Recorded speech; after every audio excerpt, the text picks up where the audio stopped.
Right. Telangana cabinet సమావేశం కొనసాగుతుంది. 5 ఆర్డినెన్స్లకు cabinet ఆమోదం తెలిపింది. రైతు భరోసాపై కేబినెట్ లో చర్చ జరిగింది.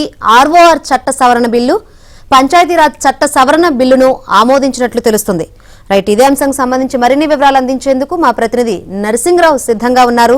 నరసింగరావు, ఇంకా తెలంగాణ కేబినెట్ సమావేశం కొనసాగుతున్నట్లు సమాచారం. మెయిన్ గా ఏ అంశాలు చర్చ జరుగుతున్నట్లు తెలుస్తోంది?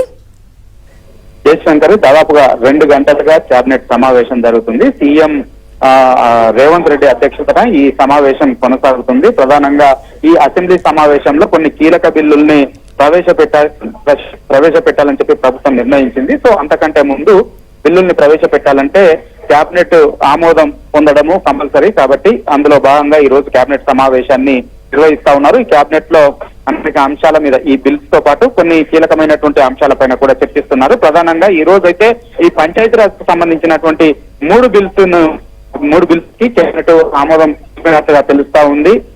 అందులో ప్రధానంగా ఇప్పటి వరకు కూడా 2 పిల్లల కంటే ఎక్కువ సంతానం కలిగినటువంటి వాళ్ళకి స్థానిక సంస్థల్లో పోటీ చేసేటువంటి అవకాశం లేదు. సో ఆ నిబంధనని తొలగించాలని చెప్పి ప్రభుత్వం నిర్ణయించింది. అందుకు సంబంధించినటువంటి బిల్లుకి కేబినెట్ ఆమోదం తెలిపింది.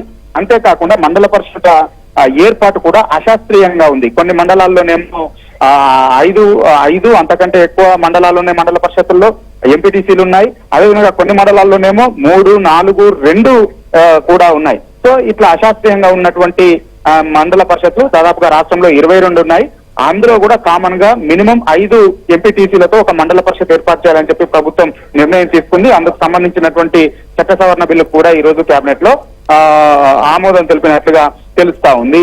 ఇక దాంతో పాటుగా ఈ రిజర్వేషన్లు, స్థానిక సంస్థల్లో రిజర్వేషన్ కు సంబంధించి ప్రతి 2 టర్ములకోసారి ఈ రిజర్వేషన్ ను మార్చేటువంటి పద్ధతి ఇప్పటి వరకు ఉంది. కానీ ప్రతి 1 టర్మ్ తర్వాత ఈ రిజర్వేషన్ ను మార్చాలనేటువంటి నిర్ణయంతో ప్రభుత్వం ఉంది. అందుకు సంబంధించినటువంటి బిల్లును ఈ అసెంబ్లీ సమావేశంలో తీసుకురాబోతుంది. అందుకు సంబంధించినటువంటి బిల్లును కూడా ఇప్పుడు కేబినెట్ సమావేశంలో ఆమోదించినట్టుగా తెలుస్తా ఉంది. దాంతో పాటుగా ఇంకా ఈ ఆర్ఓఆర్ చట్టంపై చర్చించినట్టు తెలుస్తా ఉంది.